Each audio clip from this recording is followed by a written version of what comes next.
Buenos días, les damos la más cordial bienvenida a esta transmisión especial que tenemos el día de hoy con el Instituto Nacional de Geografía y Estadística. Les agradecemos mucho que estén con nosotros las representantes de la Dirección Regional Centro en la Coordinación Estatal Norte, a quienes saludamos con mucho gusto y les agradecemos que nos acompañen. Nos encuentra con nosotros el licenciado Manuel Sánchez López. Licenciado, buenos días. ¿Cómo se encuentra esta mañana? Buenos días, doctora. Gusto en saludarle. Gracias, qué bueno que está aquí con nosotros. Y saludamos también con mucho gusto al licenciado José Antonio Maldonado Escalante. Licenciado, buenos días. Hola, muy buenos días, doctora. Gracias. Y bueno, como siempre, el staff que nos está apoyando, tanto por parte del INEGI como aquí en el Consejo, a la licenciada Marisela Portado, que la tenemos también como coordinadora, que nos ha ayudado con este evento. Muchísimas gracias, licenciada Marisela, por todo su apoyo. Buenos días.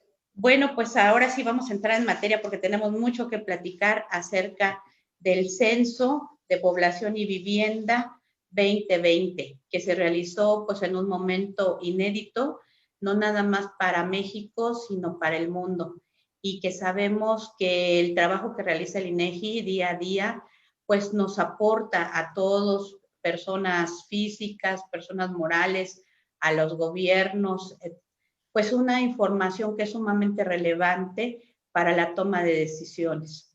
Todos aquellos que hemos estudiado algo, que realizamos investigaciones o que simplemente queremos abrir un negocio, pues podemos recurrir a toda esta valiosísima información que el INEGI desarrolla día a día. Para esto, bueno, pues agradecemos al licenciado Samuel Sánchez López, que nos acompaña. Él es administrador, egresado de la Universidad Nacional Autónoma Metropolitana, Unidad Azcapotzalco, y tiene estudios de maestría en finanzas por parte de la UNAM. Ingresó al INEGI en el año de 1995 y actualmente dirige la Coordinación Estatal Norte en la Ciudad de México, adscrita a la Dirección RC del INEGI. Y bueno, durante su carrera laboral se ha desempeñado como subdirector de estadística, jefe del departamento de enlace, técnico y operativo, y en diferentes áreas de la Dirección Regional de la Ciudad de México. Como podemos ver, bueno, pues una trayectoria muy importante dentro del INEGI. También tiene experiencia en encuestas económicas nacionales, así como en encuestas especiales, el levantamiento de censos económicos, el conteo de población y vivienda, el censo de población y vivienda del que hoy vamos a hablar, el censo ejidal y agropecuario, la encuesta nacional agropecuaria, censos de escuelas, alumnos y maestros en educación básica y especial, y censos de gobierno, entre otros proyectos. Esto se dice fácil, pero sabemos la carga de trabajo que esto implica. Y bueno, pues en el marco de la difusión institucional y para fortalecer la cultura estadística, también a través de estas áreas, pues se imparten cursos y capacitaciones dentro de las que el Consejo Internacional ha sido beneficiario, incluyendo pues a los emprendedores y empresarios a los que atendemos. Y bueno, en materia de censos también se imparte difusión y capacitación, tanto para encuestas, normas técnicas, productos y herramientas diseñadas por el INEGI, que es muy vasto y es muy rico, y si ustedes todavía no han tenido un acercamiento, sería muy importante que lo hicieran a nuestros seguidores del Consejo y de Radio Emprendedor. Y bueno, para facilitar la toma de decisiones siempre es importante estar informado. Entonces, pues agradecemos mucho al maestro Samuel Sánchez López, quien además pues también es instructor y facilitador en esta Dirección Regional Centro del INEGI. Gracias, maestro Samuel, y sobre todo por el esfuerzo que hacen día a día. Vamos a dar también una semblanza general del licenciado José Antonio Maldonado Escalante, que también nos acompaña y que, bueno, ellos nos van a enriquecer muchísimo con la información sobre qué pasó atrás y delante del censo, ¿no? Como en las películas, qué hubo atrás de las bambalinas, donde nosotros los ciudadanos pues muchas veces desconocemos qué está sucediendo y que solo vemos los resultados. Entonces vamos a tener oportunidad de platicar un poquito. El licenciado José Antonio Maldonado Escalante, licenciado en Psicología por parte de la Facultad de Estudios Superiores de Zaragoza de la UNAM, tiene una especialidad en formación de instructores por capacitación integral por el CAPINTE, y también otra en Sexología Educativa por el Instituto Mexicano de Sexología Educativa y MEXES. También tiene un diplomado en Derecho y bueno, ha ingresado al INEGI en el año de 1993 y también ha fungido como instructor estatal en la Coordinación Estatal Norte de la Ciudad de México. Como nosotros podemos ver, pues el trabajo del licenciado José Antonio Maldonado también acopia mucha experiencia en la parte del trabajo que realiza el INEGI y a través de coordinar y proporcionar información estadística que se realiza a través del instituto.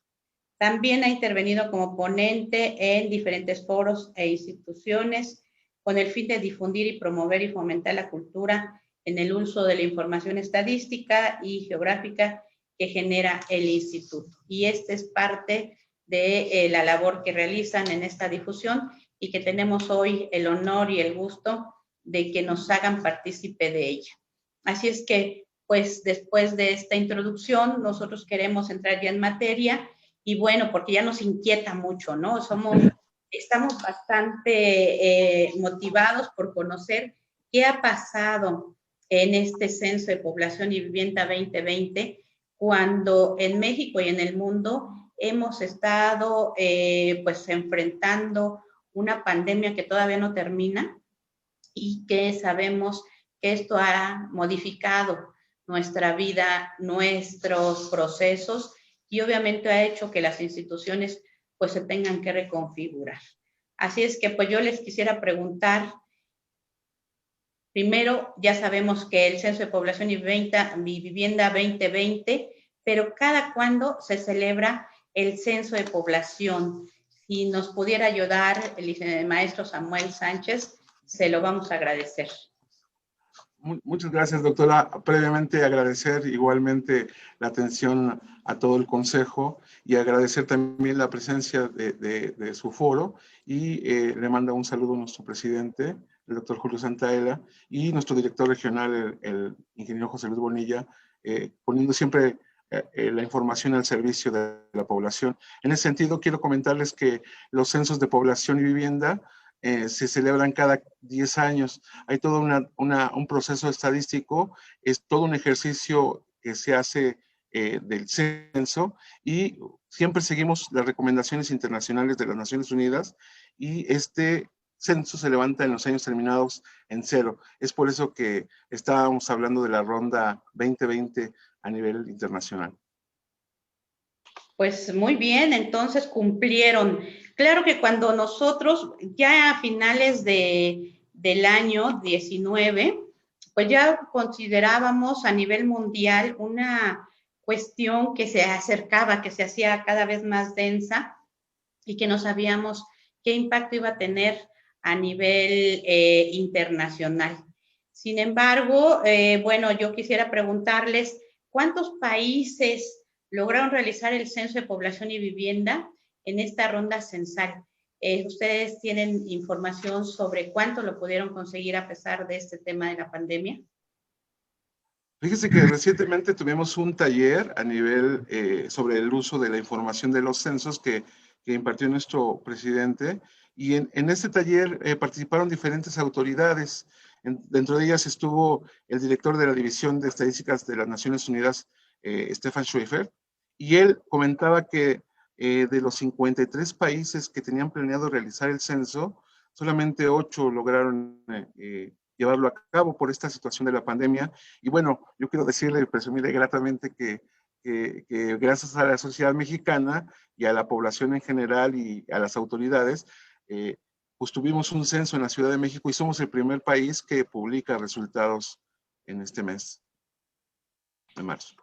Bueno, pues doble felicitación porque pues siempre nosotros como país a veces pues no obtenemos buenos números o los números que quisiéramos, pero el día de hoy en un ranking de 53 países que tenían que realizar el censo de población y vivienda, el que 8 lo puedan realizar y México entre ellos, pues habla de un esfuerzo todavía mayor al que regularmente implica el levantamiento de esta información. Así es que, bueno, pues hay que felicitarnos como sociedad y sobre todo felicitar al INEGI por este esfuerzo, porque aquí viene el tema central de por qué sí se pudo lograr.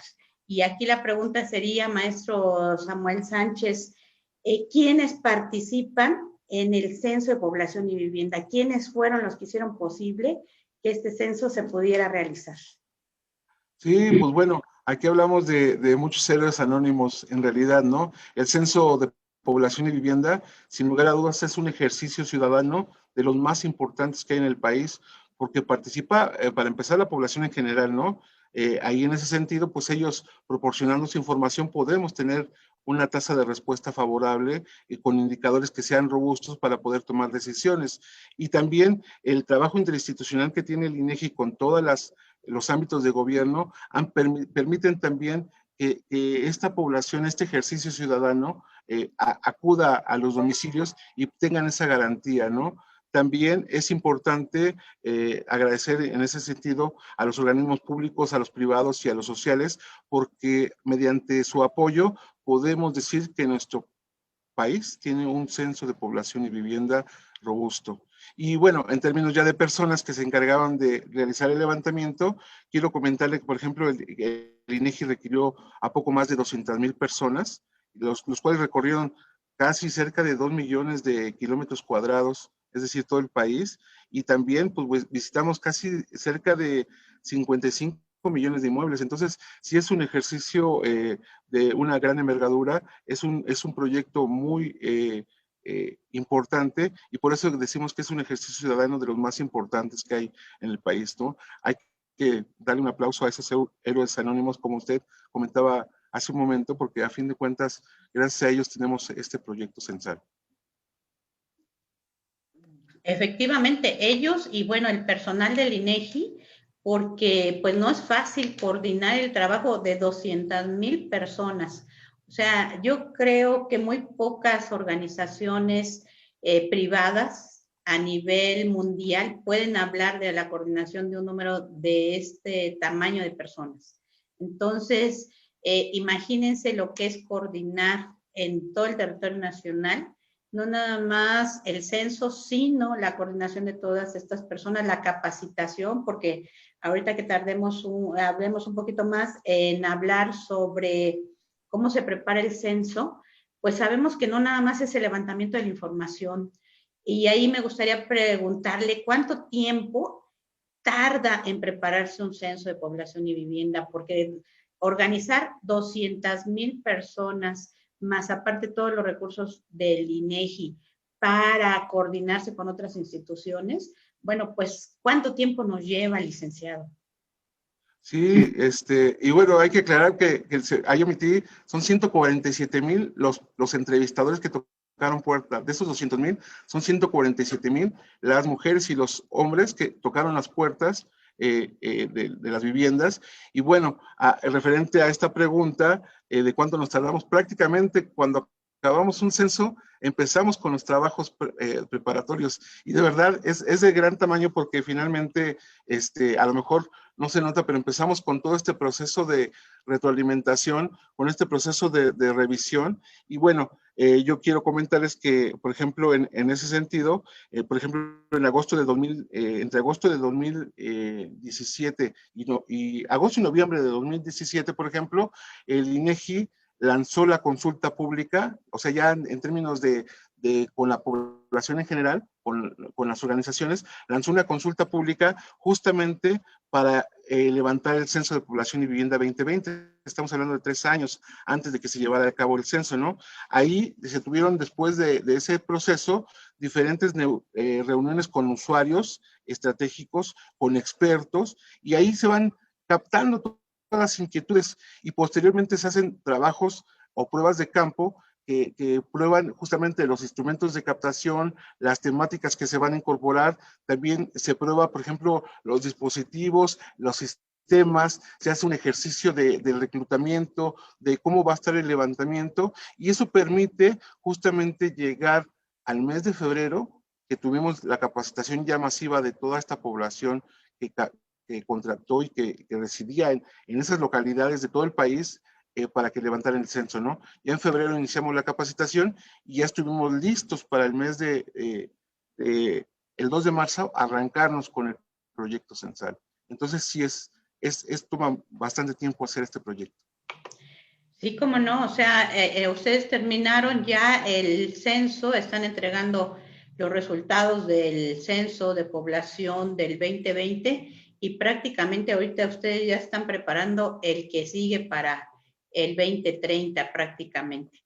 Y bueno, con todas las actividades previas, como usted bien lo menciona, y que implica también, bueno, el reclutamiento de las personas que van a participar en el levantamiento de la información, su capacitación, la prueba de los instrumentos y todo esto que usted nos ha referido y que se dice rápido, maestro, pero que sabemos que no lo es, porque antes de que estos instrumentos lleguen a la prueba, pues ya hubo un diseño previo, hubo un análisis de la información y bueno, sabemos y sí queremos hacer hincapié en todo lo que implica un censo de población y vivienda y por qué es importante sus resultados. Y ahí viene esta pregunta. Sabemos que este esfuerzo, bueno, ¿por qué se origina? ¿Qué es lo que motiva a un país, y en este caso al INEGI, a hacer un censo? ¿Qué utilidad nos puede generar el desarrollar un censo de población y vivienda como país? ¿Para qué lo necesitamos, maestro? Bueno, en ese sentido, yo quiero comentarle que justamente aquí la información o la utilidad que se obtiene del censo de población es justamente identificar diferentes grupos de población de interés. Al decir que es un ejercicio masivo, que es un ejercicio público, en donde captamos la base justamente de la estadística básica para poder tomar decisiones en materia de estadística sociodemográfica, aquí vamos a tener diferentes poblaciones objeto de estudio. Uno, por ejemplo, identificar necesidades en los diferentes órdenes de gobierno de qué requiere la población. ¿Cuántos niños? Por ejemplo, ahorita que está el proceso de vacunación, ¿cuántos adultos mayores requerían la vacuna?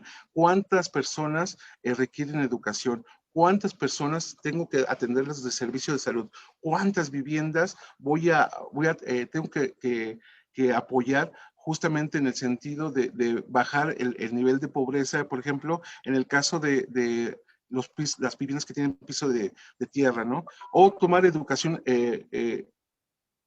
tomar decisiones sobre educación, decisiones sobre migración, decisiones sobre empleo. Entonces, justamente esa es la utilidad de la información, le permite a los que toman decisiones hacer mejor interpretación de ellas y poder sustentar esas decisiones. Y bueno, a la academia pues les permite también identificar justamente ciertos patrones con esta gran oferta de proyectos censales, con esta diferencia que hay en cada año de tener un censo en cada 10 años, eso nos va a permitir justamente ir viendo esto, ¿no? Entonces, para nosotros, pues un censo de población es la médula espinal de la estadística básica. Además, duda alguna. Perdón, adelante, licenciado José Antonio, si nos ayuda a complementar. Doctora, como usted bien hacía en la introducción unos señalamientos muy importantes, ¿no? La utilidad de la información censal, pues impacta a todos los sectores de la sociedad, desde a un niño de preescolar, de primaria, secundaria, preparatoria, que les dejan tareas para que conozcan datos de la geografía de la población de sus entidades, de sus colonias, ¿no? Esto fortalece la conciencia de cada persona de cómo somos, de dónde venimos. Pero además algo que es sumamente importante enfatizar en esta parte es que afortunadamente en nuestro país en la Constitución se nos dice que debe de haber un Sistema Nacional de Información Estadística y Geográfica.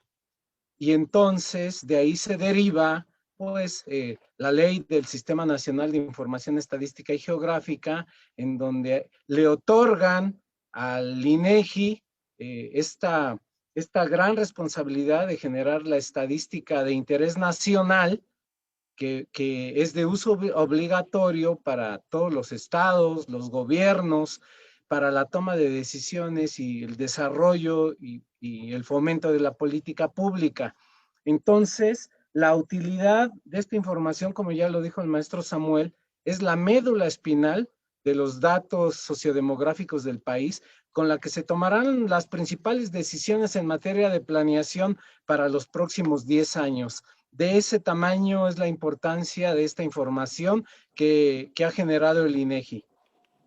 No, pues extraordinario, porque además siempre son un referente, porque si nosotros nos vamos, por ejemplo, entre censos, podemos ir haciendo proyecciones, podemos ir viendo tendencias, analizando también prospectivas.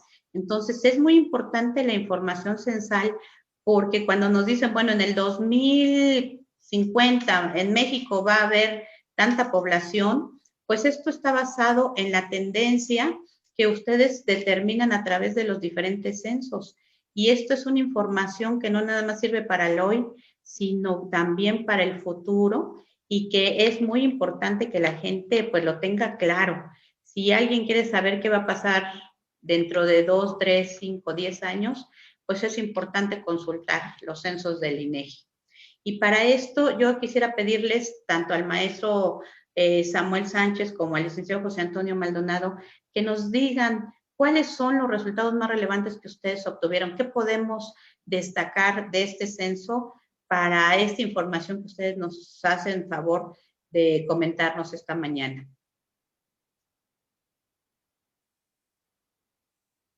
Perdón, ya iniciar y le cedo la palabra después a mi compañero. Una de ellas para mí es que tenemos un censo, como dijimos al principio, ya tenemos un censo. Aquí es importante también decir que se logró completar este proceso censal. La otra parte es de que la edad mediana de la población, por ejemplo, que la Ciudad de México sigue haciéndose más mayor. Ese es un dato interesante que arrojamos en el censo, que la Ciudad de México, por ejemplo, sigue creciendo, aunque a un ritmo menor, sigue manteniendo un ritmo marginal de crecimiento al incrementar en términos absolutos el tamaño de la población, al igual que sus viviendas, que se han tenido mejoras en las condiciones de las viviendas en la Ciudad de México, al hablar de que hay una menor participación de viviendas que tienen agua, que no tienen agua o que tienen piso de tierra, que hay una mayor participación de viviendas que tienen el uso de Internet, por ejemplo, y también, por ejemplo, que sigue ocupando el segundo lugar la Ciudad de México a nivel nacional en cuanto al nivel de población que tiene. Yo podría destacar de primera instancia estos, ya igual más adelante podríamos tocar este tema, y como usted decía hace un momento, esta información, pues bueno, finalmente les va a ayudar a todos a tomar esas decisiones con estos datos, ¿no? José Antonio, no sé si quieres complementar parte de la respuesta. Sí, pues nada más comentar que gracias a las diferentes innovaciones que hubo en este censo, podemos conocer datos de las viviendas, por ejemplo, cuántas casas tienen internet, ¿no? El promedio de habitantes por vivienda, las variables clásicas que venimos dándole seguimiento desde muchos años atrás, como es si se cuenta con agua entubada, drenaje. Entonces, la actualización de estos datos, pues va a ser sumamente importante y como ya lo comentaba el maestro Samuel hace unos momentos, ¿no? La tasa de crecimiento perdió su velocidad, pero seguimos creciendo tanto en el país como en la Ciudad de México, ¿no? Entonces, bueno, ya hablando de cifras, bueno, pues los datos más importantes y más relevantes, pues en el país contamos a 126.014.024 personas residentes habituales de este país, y en la Ciudad de México contamos a 9.209.944. Digamos que esa es la cuenta genérica de los hombres y las mujeres que residimos en este país. Yo aquí les quisiera preguntar, ¿cuántos hombres y cuántas mujeres? Ya nos dijeron que, bueno, ya rebasamos los 126 millones a nivel nacional, y en la Ciudad de México ya rebasamos los 9 millones. Pero de estos, ¿cuántos hombres y cuántas mujeres? Bueno, en ese sentido, aquí en el caso de estos 126 millones, por ejemplo, aquí en el país, el 51.2% son mujeres. Aquí estamos hablando de 64 millones y medio, más o menos, y 61 millones y medio son varones, que ese es el 48.8%. En el caso de la Ciudad de México, por ejemplo, esta cifra cambia. Hay 52.2% de mujeres por un 47.8% de hombres. Entonces, si vemos esta relación hombres-mujeres, por ejemplo, en el país es del 95.1 con respecto al 91.6 que hay en la Ciudad de México. Y bueno, ya bajando a otros análisis que nos permite el censo, podemos identificar, por ejemplo, que en Baja California Sur tiene una mayor porcentaje de varones con el 50.8, que es de las que tiene esta información. Pues muy interesante, porque además, bueno, seguimos viendo que las mujeres seguimos siendo mayoría por un porcentaje, y sobre todo en la Ciudad de México también un porcentaje mayor que a nivel nacional. Y en ese sentido, ¿cuál es la demarcación territorial más poblada en nuestro país? ¿Quién tiene el primer lugar a nivel nacional de demarcación territorial más poblada, por favor? José Antonio, ¿quieres contestarla? Ok, bueno, digamos que el top 3 de las entidades más pobladas, en primer lugar está el Estado de México, con más de 16 millones de residentes habituales. Enseguida está la Ciudad de México, con 9.209.944.000. Y en tercer lugar, Jalisco con 8.348.151. Ese es el top 3 de arriba. Y las entidades con menos población es Colima con 731.391, Baja California Sur con 798.447 y Campeche con 928.363. Ese es el top 3 de hacia arriba y hacia abajo, ¿no? Y bueno, perdón, hay una contribución adicional, ya hablando en términos de municipios, de los 2.469 municipios que contamos, hablar de que, por ejemplo, en Baja California Sur, el municipio de Tijuana es el más poblado de todos, y bueno, le sigue Iztapalapa en este sentido, con 1.836.000. Y si habláramos, por ejemplo, de demarcaciones, que es algo interesante, podríamos decir, por ejemplo, que aquí a la alcaldía de Álvaro Obregón, por ejemplo, que tiene 759.000 habitantes, es casi del mismo tamaño que la población que reside en Colima, ¿no? Por ejemplo.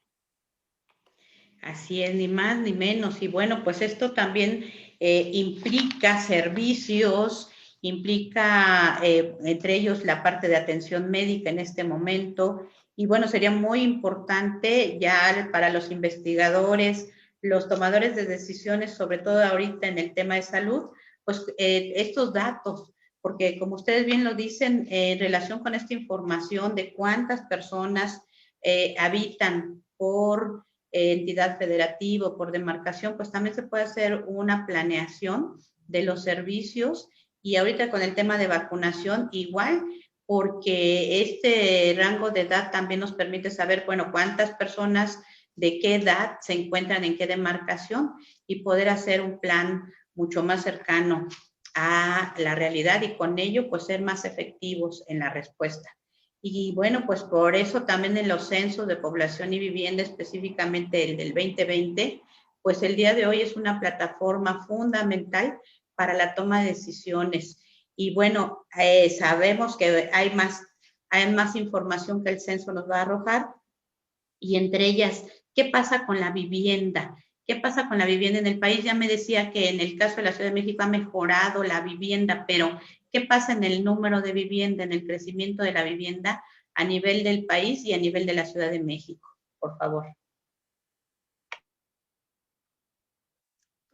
Su micrófono, maestro. Sí, perdón. En este caso, en el país se registraron 35.219.000 viviendas particulares habitadas, y la Ciudad de México tiene el 7.8% de participación, es decir, hay 2.753.319 viviendas.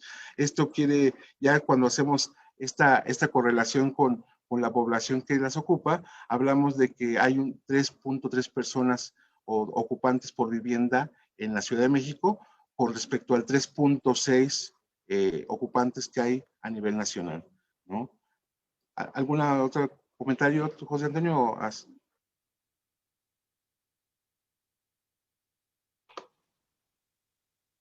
Pues muy interesante este dato, aunque sabemos que, bueno, es el promedio, ¿no? Porque si bien también hay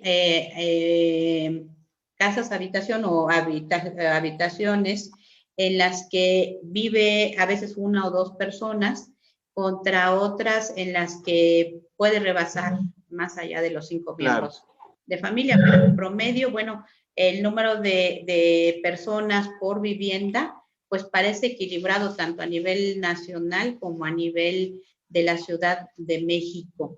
Y bueno, aquí, ¿cómo vemos la tasa de crecimiento de población? Ustedes hacían un comentario hace un momento, pero me gustaría más que pudiéramos ahondar en esta tasa de crecimiento de la población en relación con los últimos 3 censos. Ya decíamos que ver tendencias es muy importante en base a las estadísticas. Claro. Si nos ayudan, por favor. Sí, aquí quiero comentarles que el país creció a 1.9 puntos promedio anual entre 90 y 2000.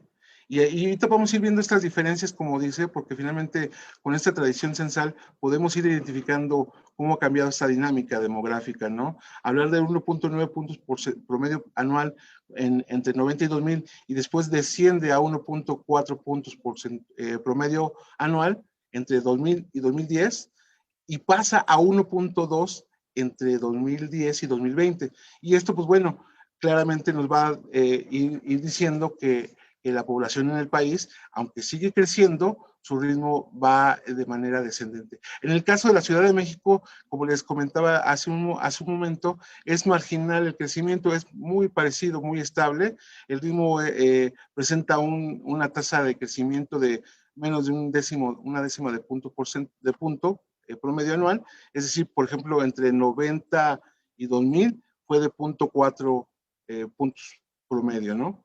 Entre 2000 y 2010 fue de 0.3, y ahorita en el caso de 2010 y 2020 fue igual de 0.4. Entonces decimos que prácticamente se mantiene ese ritmo de crecimiento en términos de puntos promedio de crecimiento. Sin embargo, en términos absolutos, sí se nota un incremento en las personas, ¿no? La proporción de personas, la cantidad de personas. Muy bien. Maestro Maldonado, ¿quisiera agregar algo a este tema?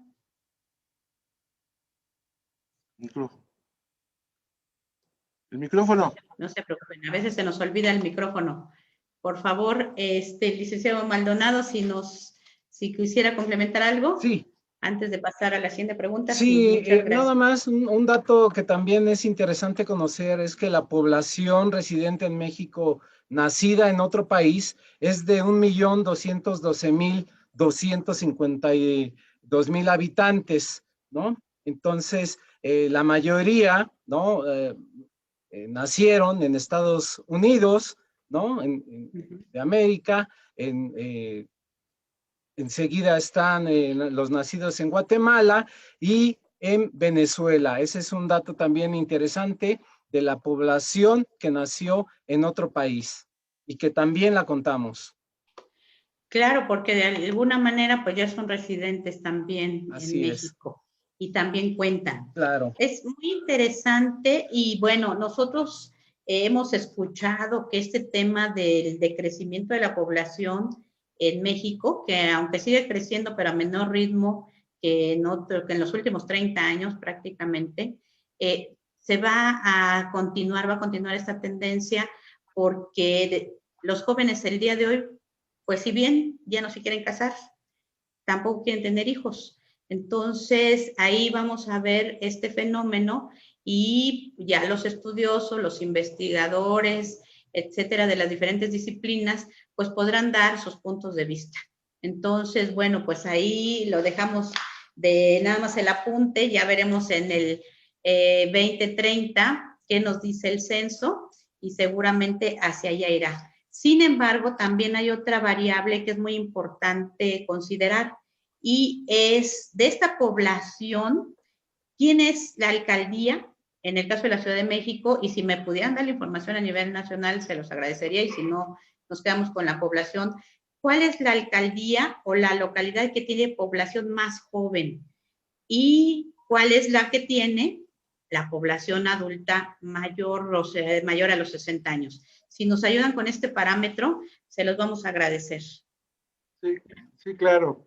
Aquí en ese sentido, creo que este es un tema muy interesante porque el censo de población y vivienda, al publicar información desagregada por año de edad, podemos construir nosotros una pirámide de población y ver cómo se compone esta pirámide en los diferentes grupos de edad, ¿no? Hacemos nosotros para nuestras consultas o para la presentación a los usuarios, que esta información ya está disponible en nuestro sitio de la página de internet, en www.inegi.org.mx o en el sitio del censo, que también ahí pueden accesar, Censo 2020.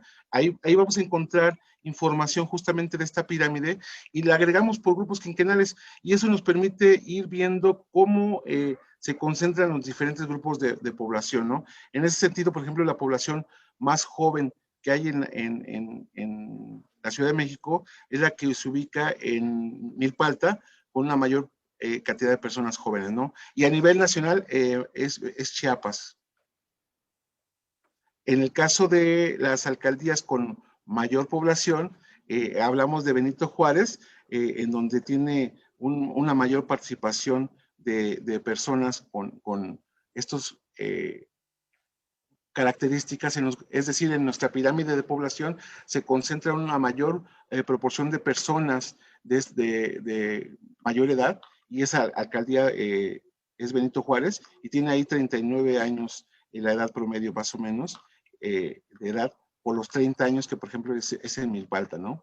La edad mediana. José Antonio, no sé. Sí. No, pues es muy interesante que cuando uno empieza a analizar las pirámides poblacionales por entidad o por municipio, en el caso de la Ciudad de México por demarcación territorial, pues nos damos cuenta cómo cada demarcación tiene sus propias características, ¿no?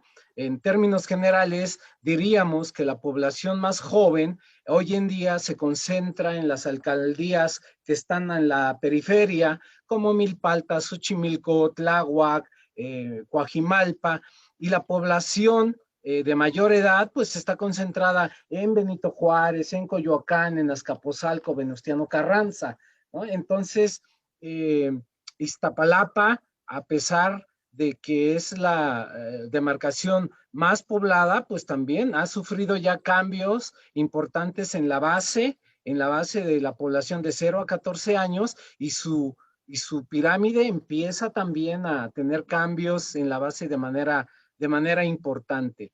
De tal forma que es muy interesante, doctora, que todas las personas que están escuchando se atrevan a consultar el sitio de INEGI, consultar las pirámides poblacionales, porque se van a llevar unas sorpresas de información maravillosas para conocer cómo está la población para hacer sus tareas, investigaciones de cualquier tipo, ¿eh? Así es, y sobre todo para los emprendedores, las empresas, porque ahí están también, obviamente, los segmentos de población que ya están demandando bienes y servicios, pero que además son los que los van a demandar a futuro. Entonces, todo aquel que sabemos que uno de los, bueno, el sector de los más afectados también ha sido el sector empresarial en todos sus rubros, pues sí tiene que ver el censo, ir y analizarlo por demarcaciones, por alcaldías, por estados de la República, porque ahí sin duda alguna encontrará muchas respuestas de a qué se va a dedicar o a quién tiene que atender, pues en el corto plazo, ya no en el largo, en el cortísimo plazo. Y bueno, en relación con esto, ¿cuál es la media de la población en la Ciudad de México? Sí, aquí me faltó concluir una parte, como decíamos, ¿cuál es la más vieja? Estamos hablando que la Ciudad de México es la que tiene la edad mediana más grande. Decíamos que Chiapas, por ejemplo, tiene una edad mediana de 24 años por los 35 años que tiene la Ciudad de México, la edad mediana, ¿no? Es donde tenemos una población más envejecida y justamente en ese sentido, si vemos este comparativo histórico, por ejemplo, en los últimos 3 censos, teníamos antes, por ejemplo, que a nivel nacional la edad mediana de la población era de 22 años por 27 años que traíamos en la Ciudad de México. Actualmente traemos 29 años que registró el país por los 35 años que les acabo de comentar.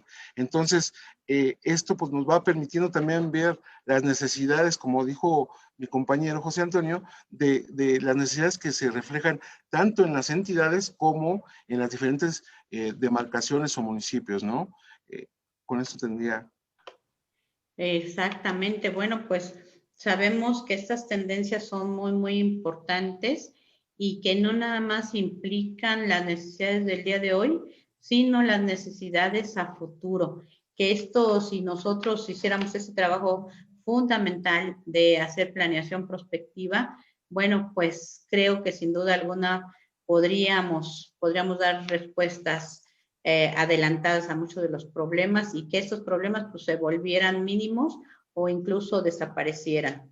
Y bueno, aquí viene precisamente la pregunta. Sabemos que el día de hoy pues estamos haciendo una transmisión vía medios digitales, vía internet, porque la sana distancia nos impide estar juntos, también nos impide que haya mucha gente reunida en un solo espacio. Sin embargo, bueno, estas son las innovaciones que si bien ya venían desde tiempo anterior tratando de implantarse en el día a día de las organizaciones y de las personas, súbitamente aparecieron a partir de la pandemia.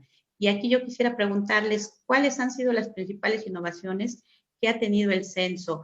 También hay cambios de un censo a otro, porque bueno, 10 años también nos lleva a adoptar temas tecnológicos principalmente, pero ¿qué innovaciones encontramos en el censo del 2020 en relación con los anteriores? Bueno, yo creo que una de las principales innovaciones que tuvimos fue que todo el censo fue captado por primera vez por el cuestionario lo traíamos en un dispositivo de cómputo, en un teléfono. Entonces, ello permitió que nuestro personal operativo pudiera capturar directamente la información y no transferirla en un papel y luego después llevarla a un centro en donde un capturista vaciara esa información en el sistema y se hiciera un proceso de validación y luego se transfiriera. No, ahora todo lo traía nuestro entrevistadora y entrevistador en el dispositivo y ahí capturaban la información y hacían estas validaciones primarias que podían transferirse y con ello pudimos acortar esos tiempos de procesamiento y de captura, ¿no? Y entonces, obviamente, eso nos permitió tener una mayor oportunidad en entrega de resultados. Otra innovación es que, por ejemplo, toda la información se integraba y transfería de forma encriptada y toda cifrada. Y esto para justamente vencer estas necesidades, esas sensaciones de que la información estuviera desprotegida, ¿no? Aquí cuidamos mucho la seguridad de la información y entonces cuando se transfería de manera encriptada y cifrada, pues no permitía justamente que pudiera tenerse acceso a la base completa, ¿no? Sino que más bien, pues era información dispersa. Y ello garantizó también esa seguridad, porque además cada uno transfería, cada uno de estas 147,000 personas transfería su información desde su dispositivo, y ello pues garantizó que la información se conjuntara en una sola base de datos posteriormente, ¿no? Otra innovación es, por ejemplo, que la cartografía, el uso de esta cartografía digital en el mismo teléfono, en tiempo real, a través de un GPS, teníamos las coordenadas justamente de dónde se encontraba nuestro entrevistador, y entonces en la manzana donde se levantaba, ahí iba marcando justamente esta información. Y esto, pues bueno, nos va a servir justamente para obtener uno de los, o cumplir con uno de los mandatos que tenemos por ley, que es la publicación de justamente el Inventario Nacional de Viviendas, que va a ser ya ahí por ahí de 2022, pero finalmente ello nos va a permitir justamente con esta tecnología de la cartografía, pudimos también tener georreferenciada la información de manera directa, ¿no? Otro tema puede ser también la parte de la autonumeración por Internet, aunque ya también era un proceso que tuvimos, como usted lo mencionó, doctora, con la pandemia tuvimos esta oportunidad, y también se tuvo una encuesta asistida por teléfono como un método complementario. Hablamos más o menos de cerca de lo que obtuvimos, el 88% fue por Internet y el 12% restante, es decir, alrededor de 97,000 encuestas o viviendas o informantes se reportaron por este medio. Y bueno, un tema también de innovación tiene que ver con esta inclusión de nuevas temáticas, ¿no? Aquí, en este sentido, pudiéramos hablar que, por ejemplo, se incorporan nuevas preguntas para equipamientos de nuevos bienes y tecnologías de información en las viviendas, que eso pues, permite también ir vislumbrando estas necesidades, como es, por ejemplo, el uso de Internet o el uso de el teléfono celular, por ejemplo. Se incorporan, por ejemplo, preguntas sobre el municipio de residencia de hace 5 años. Ello también nos permitió conocer la causa de la migración, y variables como afrodescendencia, en donde pudiéramos también identificar estos grupos que también son interesantes, ir identificando a diferentes grupos vulnerables como la población sin vivienda, como la población que vive en viviendas colectivas, como la población afrodescendiente, como la población indígena, ¿no? También se incluyeron, por ejemplo, se incluyó una pregunta de verificación para verificar la condición de actividad económica, y también una pregunta en donde se pudiera incluir el grado de la limitación de la discapacidad. Ello pues bueno, ello fortaleció más y robusteció más el cuestionario del censo, y pues bueno, da mejores resultados. Esperemos que tenga ese éxito. Pues sí, sin duda alguna, el uso de las tecnologías el día de hoy nos ha apoyado enormemente en el cumplimiento de los objetivos y de las tareas, pues prácticamente de las personas y de las organizaciones. Y bueno, sabemos también que el INEGI siempre está innovando, o sea, no nada más por cuestión de esta situación de pandemia, sino que es un trabajo que nosotros le reconocemos al INEGI, porque bueno, ese mapa digital y toda esta información tan maravillosa que tienen en su portal, creo que habla de esta vocación del INEGI por la innovación. Así es que nuestro reconocimiento, porque bueno, contar es fácil, entre comillas, pero contar a 126 millones de personas y luego ir casa por casa y luego sumar esto en una estadística y sacar tendencias, pues eso ya no es fácil. Entonces, sí, porque cualquiera dice, bueno, pues contar, pues todos contamos, pero contar esta magnitud a este territorio y sobre todo con nuestra geografía, que es una geografía difícil en muchos casos, pues también demanda creatividad y demanda mucha innovación. Y bueno, aquí yo les pregunto, ya ustedes ya nos hizo favor, maestro, de adelantarnos que estas innovaciones, cómo se realizaron, pero qué tanto influyó la pandemia en el levantamiento del censo 2020.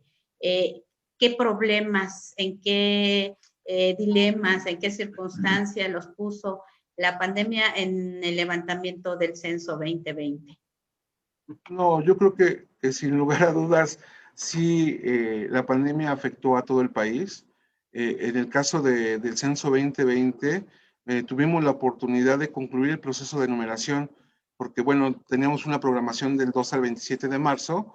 En esa etapa, pues logramos cumplir con estos tiempos planeados y eso pues nos permitió, imagínense si no hubiéramos tenido, por ejemplo, dispositivo de cómputo móvil, a lo mejor la captura se hubiera tenido que postergar porque pues todo lo que captamos de los censos, pues se va a un centro de captura y se hacía la transferencia. Eso nos permitió tener esta parte de información. Sin embargo, sí es importante, por ejemplo, comentar que en la última semana sí se incrementó mucho la no respuesta, se incrementó. También tuvimos cierta negativa de acceso a los inmuebles y esto era natural por el miedo que existía, ¿no? Ante estas situaciones. Y nos afectó también algunas actividades secundarias ya después de estos procesos. Por ejemplo, tuvimos que reprogramar la etapa de verificación porque esto era levantamiento, recuperábamos la información, pero justamente para garantizar la calidad y darle calidad al censo, pues tenemos otras actividades que tenían que ver con una que era la parte, por ejemplo, de verificación. En esta etapa, pues bueno, aquí sí tuvimos que reprogramarla. Solamente pudimos realizar la operación en la primera semana y ya de ahí las otras semanas la tuvimos que pasar a meses de julio y agosto más o menos, ¿no? También la parte de la recuperación de rezagos se tuvo que posponer. Nuestra encuesta de posenumeración la cancelamos porque pues, la fecha prevista se encimó con esta pandemia y pues bueno, también tuvimos que postergar algunas etapas subsecuentes o recortar un tanto los tiempos en la parte, por ejemplo, de validación o reprogramación de la fecha, por ejemplo, de publicación. Traíamos ahí programado que lo íbamos a presentar en diciembre y bueno, tuvimos que presentarlos hasta enero los resultados justamente por esto de la pandemia. No sé si tengas tú algo adicional que comentar, José Antonio. No, pues no, sí comentar que finalmente la pandemia, la humanidad la puso así como, si no en jaque, sí nos obligó a cambiar algunas formas de cómo estábamos afrontando los procesos. Pero afortunadamente el rigor técnico y metodológico de un censo le ayudó justamente ante esta adversidad, porque el rigor técnico que tenemos en la norma técnica para la generación de estadística básica nos obliga, ¿no? Incluso a tener una matriz de riesgos que nos permitió un margen de maniobra para adecuar los periodos para los procesos subsiguientes al levantamiento de información. El levantamiento de información en campo se llevó al 100%. Ya para la parte de procesamiento, de verificación, tratamiento, nos fuimos adaptando a las fechas.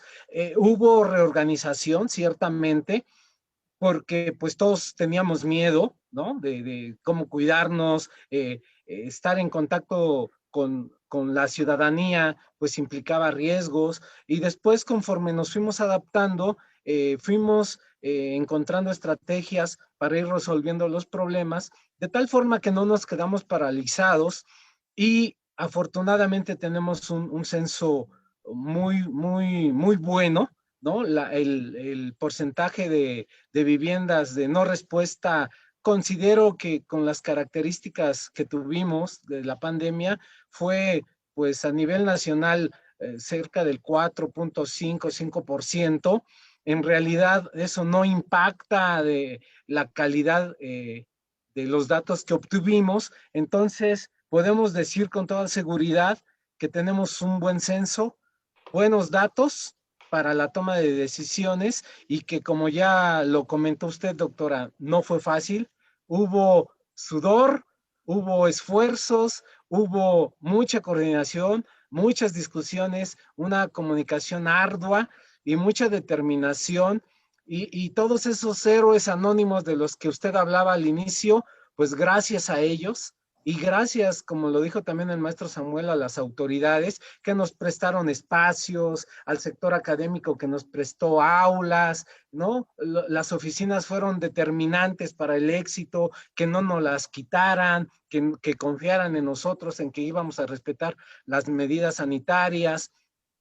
Los medios de difusión en todas sus formas, ¿no? En las redes como en el que estamos ahorita, en los tradicionales, también fue algo muy importante, ¿no? Avisar que estábamos en la calle, que estábamos levantando la información y promover con la ciudadanía que nos dieran la información. Entonces, me parece que sí, nos sometió a un reto, a un desafío muy importante y creo que todos juntos sacamos adelante este censo. No solamente fue el INEGI, fuimos todos como ciudadanos, como instituciones. Fue algo, la verdad, muy emotivo. Estamos también, así como usted lo comentaba al inicio, motivados y contentos. Pues imagínense cómo estamos nosotros después de todo este trabajo que llega a buen puerto y ahora al usuario le toca evaluarlos, usarlos, explotarlos y seguir retroalimentando a INEGI para que continuemos mejorando la generación de estadística básica. Pues muchísimas gracias, maestro, licenciado, por esos comentarios, porque esto es lo que no se ve, ¿no? O sea, sí vemos al encuestador, sí vemos ya el documento del censo, pero no vemos todo lo que hay detrás, ¿no? Detrás de cámaras, como en el cine, y pues esto es realmente lo más valioso, de saber realmente que esta información pues ha sido recabada con bases técnicas y científicas, con este rigor metodológico que caracteriza al INEGI y que sobre todo cuenta con la participación viva de los ciudadanos y de los encuestadores. Así es que a mí me resta algunas preguntas ya muy cortitas, pero que consideramos importantes. En este caso, por ejemplo, se cuenta la población en situación de calle y se cuenta la gente que está en los reclusorios. Eso es un dato que a veces pues pareciera que se nos olvida a todos, pero se cuenta también a ellos, se cuenta también a estas personas. Sí, sí, doctora, sí estaba aprendiendo. Sí contamos a toda la población. El censo de población, como decimos, es un ejercicio que cuenta a todos, es incluyente. En ese sentido, por ejemplo, quiero comentarles que la noche del 11 de marzo y la madrugada del 12, a nivel nacional se estableció un operativo para que todas las 147,000 personas salieran a campo y pudieran hacer este conteo de operativo nocturno para identificar justamente a esta población sin vivienda. Para ello, por ejemplo, en el caso de la Ciudad de México, lo que hicimos fue un operativo en donde se identificaron previamente, por ejemplo, en un recorrido, los puntos de encuentro en donde localizamos a este tipo de personas, y se tiene que hacer en la noche porque, como ustedes saben, la población al no tener vivienda, en el día puede andar deambulando. Entonces, en la noche, a una cierta hora, pues ya ellos llegan a pernoctar y es ahí donde los podemos identificar porque sabemos que no se van a mover. Entonces, ese es el momento de la toma de la fotografía de esta población y lo que hicimos fue justamente visitar todos estos puntos y obviamente pues nos hacemos o apoyamos siempre de las autoridades. En ese sentido, aquí tenemos la ventaja, en la Ciudad de México tuvimos la ventaja, por ejemplo, de contar con una institución que se dedica justamente también, que tiene esta atención, que es una de las pocas, las pocas autoridades que tienen una secretaría que ve la inclusión como tal.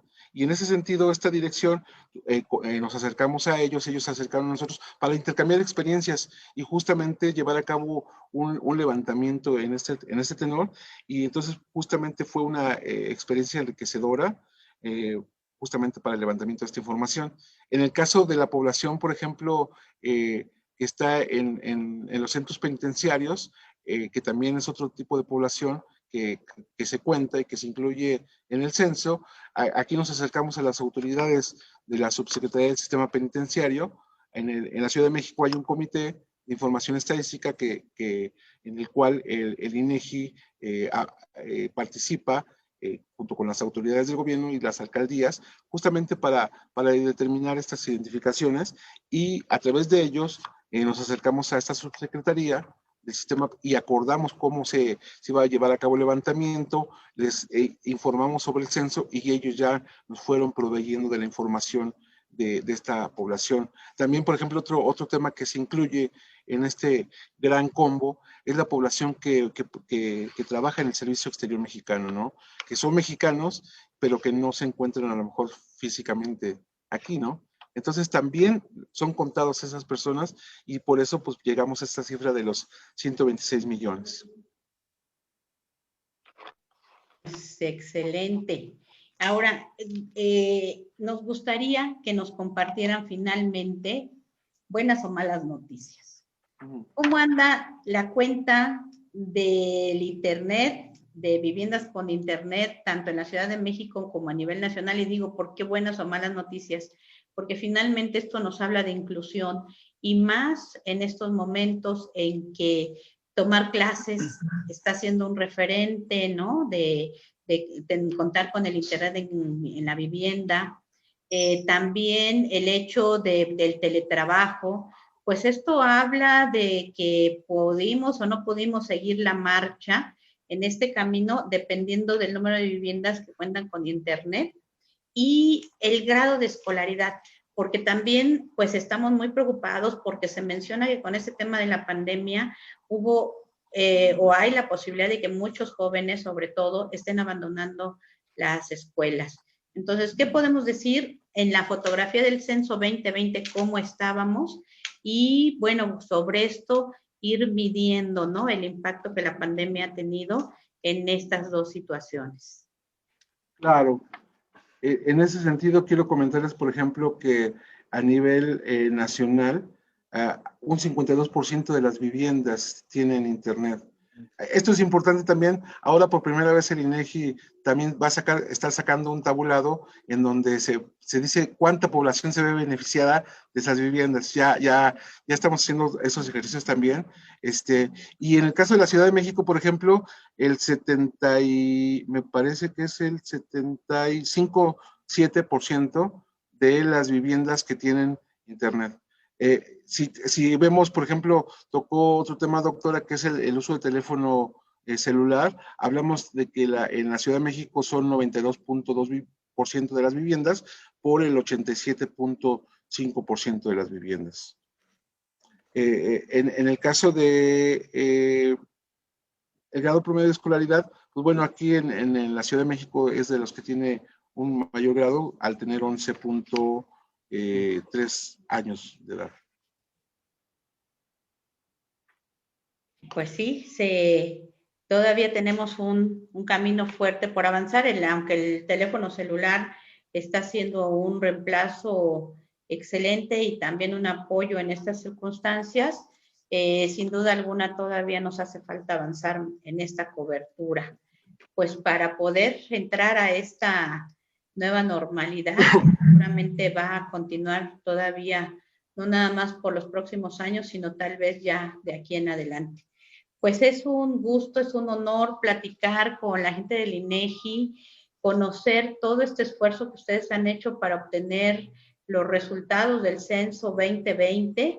Y bueno, yo quisiera preguntarle al maestro Samuel Sánchez y al licenciado José Antonio Maldonado si nos quisieran hacer pues a lo mejor comentarnos algo que no hemos podido abarcar en esta entrevista, que hemos tratado de que cumpla con los puntos más interesantes de este censo, pero algo más para poder dar por concluida la entrevista y que nos dejaran este mensaje para la gente que nos está recibiendo por medio de las redes sociales, por medio del radio, y que la gente que nos está siguiendo también en el evento de responsabilidad social, una alternativa para la justicia social.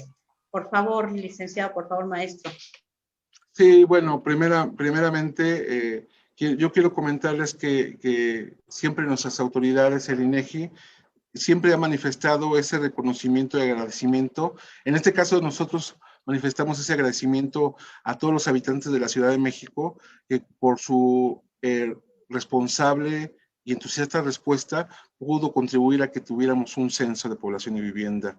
También siempre agradecemos a nuestras autoridades de gobierno de la Ciudad de México porque tanto las autoridades como las alcaldías, por supuesto, porque siempre a través de esta comunicación, que este puente, este lazo que se ha establecido, tenemos justamente todos los apoyos. Decíamos de repente, ¿no? ¿Cuánto costó el censo? Traíamos ahí un presupuesto y se gastaron alrededor de 9,700 millones de pesos, pero si esto le sumáramos cuánto el INEGI no gastó en espacios como aulas, como oficinas, como lugares de trabajo, porque nos prestaban hasta espacios para tener reuniones, nos ahorraríamos mucho. De este censo se hubiera incrementado, incluso en la parte de la promoción y la difusión del propio evento, ¿no? A través de las instituciones de todos los sectores, en donde podíamos manifestar la necesidad de tener una difusión de proyectos censal, un post, una red social en donde daba eso. También nos apoyaron mucho para tener el personal calificado justamente para poder llevar a cabo el censo. Nos apoyamos mucho de las oficinas de empleo también, ¿no? Nuestro reconocimiento también siempre a los compañeros de trabajo de todas las diferentes áreas, porque tanto la parte administrativa como la parte informática, como nuestros propios sensores, que son los héroes anónimos, ellos, gracias a ellos pudimos tener esta información a nuestras entrevistadoras y entrevistadores. Y bueno, quiero reiterarles siempre el compromiso del INEGI de estar a la disposición y que, bueno, algo que comentábamos adicional tiene que ver con que ahorita solamente estamos proporcionando información de resultados del cuestionario básico. Posteriormente vamos a tener información del cuestionario empleado y vamos a tener también información de, levantamos también en las viviendas colectivas un censo de asistencia. Vamos a tener también estos resultados de los centros de asistencia social y también vamos a tener posteriormente resultados del Inventario Nacional de Viviendas, que también es un mandato que tenemos por ley del Sistema Nacional de Información Estadística Geográfica. Y pues bueno, yo agradezco muchísimo, como siempre, ese apoyo, esa participación siempre encarecida de toda la sociedad. Gracias, José Antonio. Sí, bueno, en este tenor, reiterar el agradecimiento a todas las instituciones académicas. Fue muy importante su participación, puesto que los espacios que nos prestaron a nivel nacional y aquí en la Ciudad de México, con las mejores condiciones físicas para llevar a cabo la capacitación de calidad, que también exigía rompimiento de paradigmas en el proceso de formación de las sensoras, de los sensores y de toda la estructura operativa, porque también hubo innovaciones en la capacitación. Reiterar ese agradecimiento y a todas las autoridades del gobierno y las demarcaciones territoriales fueron vitales, ¿no? Espacios en las redes sociales como este fue muy importante. Y especialmente para todo el auditorio de esta estación de radio, pues decirles, ¿no? Que como emprendedores, el INEGI les devuelve toda esta participación en datos que se pueden consultar incluso a nivel manzana, ¿no? A nivel zona geográfica que ustedes requieran seleccionar con mapa digital, ¿no? A nivel incluso colonia, ¿no? Se pueden hacer estudios y que por favor les invitamos a que exploten, que usen esta información, que le saquen provecho, porque ha sido un trabajo enorme de todos y de todas, y ustedes sáquenle provecho, sáquenle jugo, que la información les aseguro que les va a permitir tomar excelentes decisiones. Y muchas gracias, doctora Lourdes, a usted por invitarnos, por abrirnos este espacio para platicar y dar a conocer algunos datos del censo. Es una enormidad de datos, pero aquí les compartimos algunos con mucho cariño, con mucha pasión y mucho amor. Muchas gracias. Al contrario, gracias a ustedes y bueno, a la luz de esta entrevista y también de su participación en el evento de responsabilidad social, una oportunidad para avanzar en la justicia social para todos, el Consejo Internacional de Responsabilidad Social para la Sustentabilidad y la Organización Internacional de Consultoría en Derechos Humanos quiere hacer un reconocimiento al Instituto Nacional de Geografía y Estadística por su contribución a la justicia social para todos a través de suministrar a la sociedad y al Estado información de calidad pertinente, veraz y oportuna a efecto de coadyuvar el desarrollo nacional, bajo los principios de accesibilidad, transparencia, objetividad e independencia. Se extiende este reconocimiento el día 20 de febrero del 2021, Día Internacional de la Justicia Social, y que nosotros les vamos a estar haciendo llegar al INEGI en el momento en que podamos acceder a sus instalaciones. Así es que un aplauso virtual. Y queremos también hacer un reconocimiento también a los encuestadores del Censo 2020, como decíamos, a estos héroes anónimos que sin duda alguna también con su sacrificio, porque los vemos en el sol, a veces en la lluvia, los vemos de mañana, de tarde, de noche, haciendo su trabajo, un trabajo que sin duda alguna nos contribuye a todos.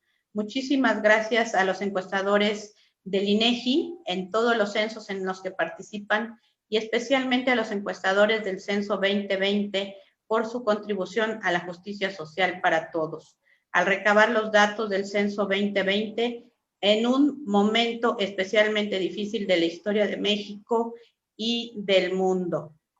20 de febrero del 2021, Día Internacional de la Justicia Social.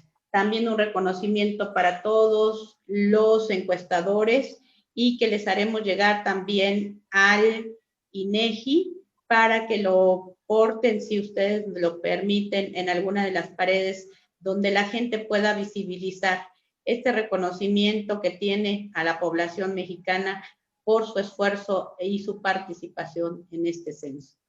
Pues por nuestra parte les agradecemos, maestro Samuel Sánchez López, por su apreciable plática, sus respuestas tan oportunas, tan puntuales como es el INEGI, por el trabajo que ustedes han realizado, pues prácticamente ya en años en el INEGI y pues sobre todo en estos últimos días con estas circunstancias. Asimismo, al licenciado José Antonio Maldonado Escalante, que sabemos que han entregado su vida al INEGI y al trabajo que día a día realiza el instituto. Y también pues agradecemos a toda la gente que sabemos que ha hecho posible esta transmisión, esta participación, a la licenciada Marisela por parte del INEGI y a todo el equipo que seguramente está atrás de todo este esfuerzo.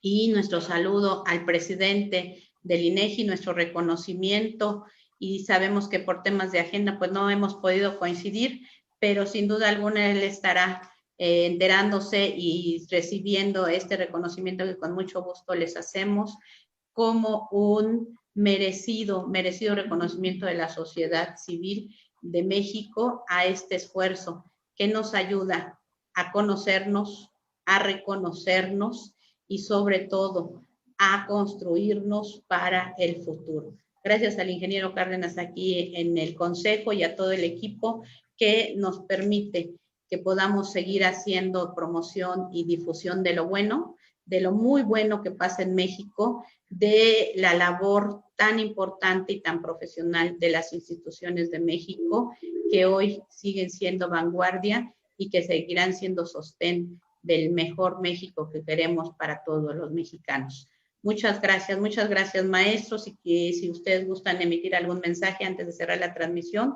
Muchas gracias maestro Samuel Sánchez López, muchas gracias licenciado José Antonio Maldonado Escalante. Muchas gracias, agradecerle también, doctora Yáñez, a usted y al Consejo esta oportunidad, estos espacios, porque finalmente engrandecen también el trabajo de la población, y que gracias a eso, ese es el servicio público que tenemos que brindar, y que tenemos aquí, tienen aquí sus oficinas en el inmueble de Valderas número 71, aquí en el centro de la ciudad, y también tenemos otras oficinas en la avenida Patriotismo 711. Con gusto también, en cuanto ustedes requieran, tenemos aquí una biblioteca, podemos brindarles información a los miembros, a sus usuarios de esta información, y poderles apoyar con más información estadística en materia, por ejemplo, de el sector económico, que tenemos los censos económicos, tenemos la demografía de los negocios y muchos más productos que podríamos brindarles también después de todos estos proyectos que traemos tanto de gobierno, productos geográficos, como ya usted comentaba, el mapa digital de México, que les puede servir y apoyarles justamente la toma de decisiones, porque pues no hay peor estadística que la que no se ocupa, ¿no? Y esa es nuestra misión. Muchas gracias, doctora. Le agradecemos. Gracias a ustedes, muchísimas gracias, y bueno, quedamos a la orden. Vienen temas con el INEGI en los próximos días, así es que no se los pierdan, porque vamos a tener también ahí un programa especial del impacto que el COVID ha tenido en los hogares y en las empresas, un tema sumamente relevante, entre otros datos que vamos a estar compartiendo como siempre, y gracias por la capacitación, gracias por la difusión, y gracias de verdad por seguir sirviendo a este enorme país llamado México. Nuestro corazón y nuestro agradecimiento, como siempre, al INEGI. Hasta la próxima y que tengan buena tarde todos. Gracias. Gracias.